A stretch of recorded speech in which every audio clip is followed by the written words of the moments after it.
words of my mouth and the meditations of our hearts be acceptable to you, O God, our strength and Redeemer. Amen.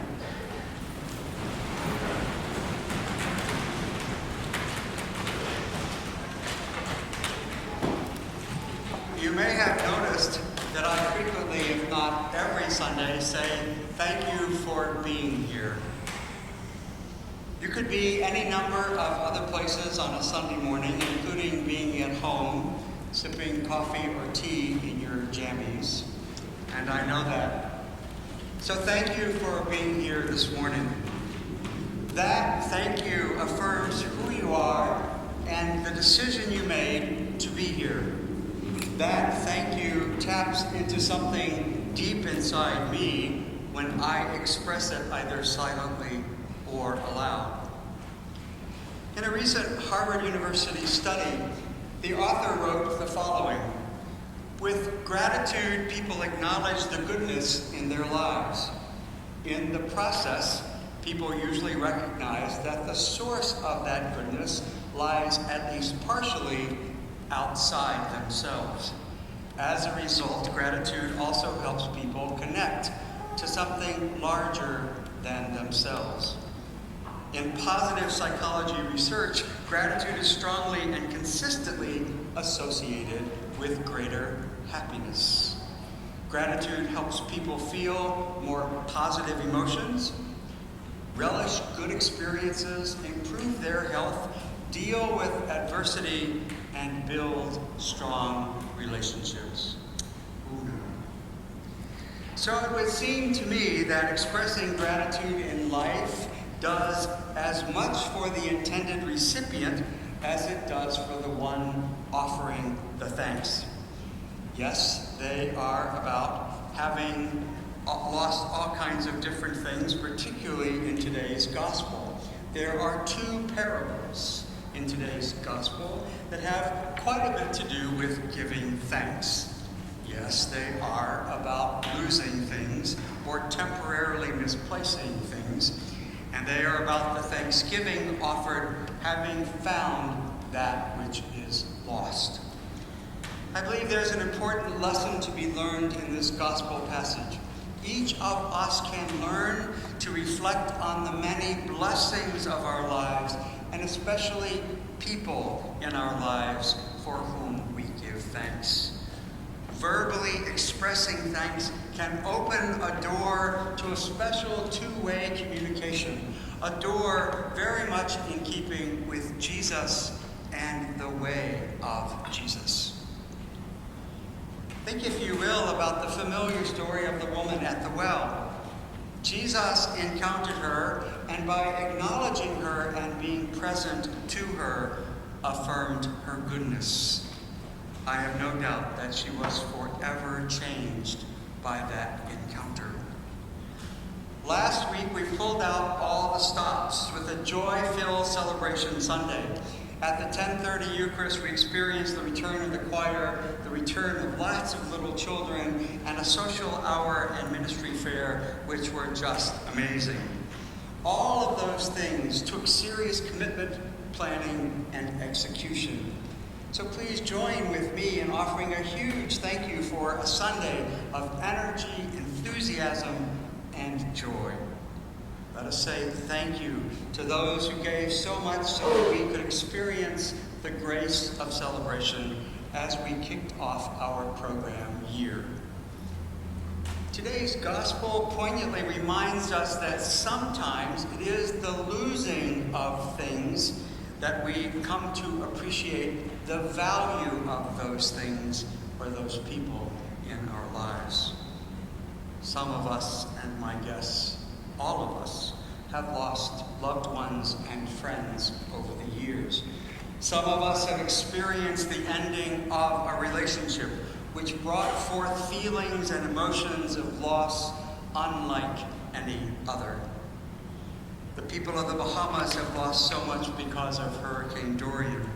People throughout our nation continue to lose former notions of safety and security. Rhetoric which which tears down others is said to be increasing violence in our streets, schools, college campuses, and houses of worship, while bullying and racism seem to also be on the rise. And yet, the gospel of Jesus Christ calls us to be positive and hopeful so that we can make a difference in the world. As people of gratitude, we can change our own hearts while being catalysts of change for others. No matter what happens in life, no matter the losses of life, we are encouraged to remain positive and affirming of others. Perhaps today's gospel suggests that we take stock of the many blessings in our lives and give thanks. We might not think that a single sheep or a coin is of much value. It is said, however, that a shepherd knows every single sheep in the flock, and that those sheep know their shepherd. In the first century, my guess is that 10 silver coins were of considerable value. In today's gospel, that which was presumed lost and then found is cause for celebration. In our lives, there are circumstances in which we experience loss, and yet somehow and very often another door opens. We can walk through that door to experience hope and new life and be grateful. This fall, we are grateful for many things. Today, we are grateful to Parish Life Ministry for the upcoming fun picnic following the 10:30 Eucharist. We give thanks for that event and all the many opportunities which are ours at St. Mark's. We give thanks for Christian formation, children's formation, adult formation, youth formation. Everything we do here helps us to be formed into followers of Jesus. First and foremost, formation begins here in worship on Sundays and Wednesdays. We are formed as disciples of Jesus through our worship. We are shaped into the community of faith through the Holy Scriptures, the Holy Eucharist, and the holy people of God here gathered from all parts of Greater Grand Rapids. Oh, and yes, we are grateful to all our visitors every Sunday of the year. We are formed and shaped as followers of Jesus through the many ministries we offer at St. Mark's. And as I said last week, I invite you to be involved.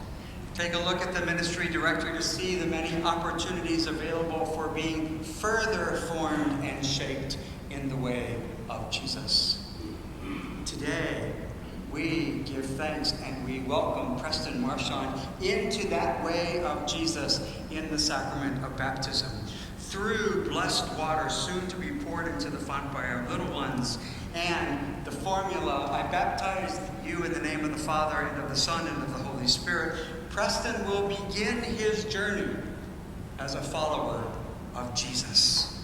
There will be much rejoicing here and in heaven as Preston is sealed as Christ's own forever.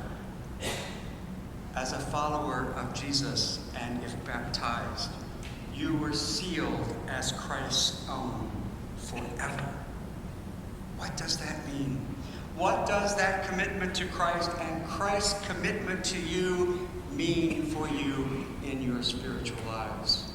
Being sealed as Christ's own forever is a big deal, for which saying thank you to God is a life-giving expression of gratitude.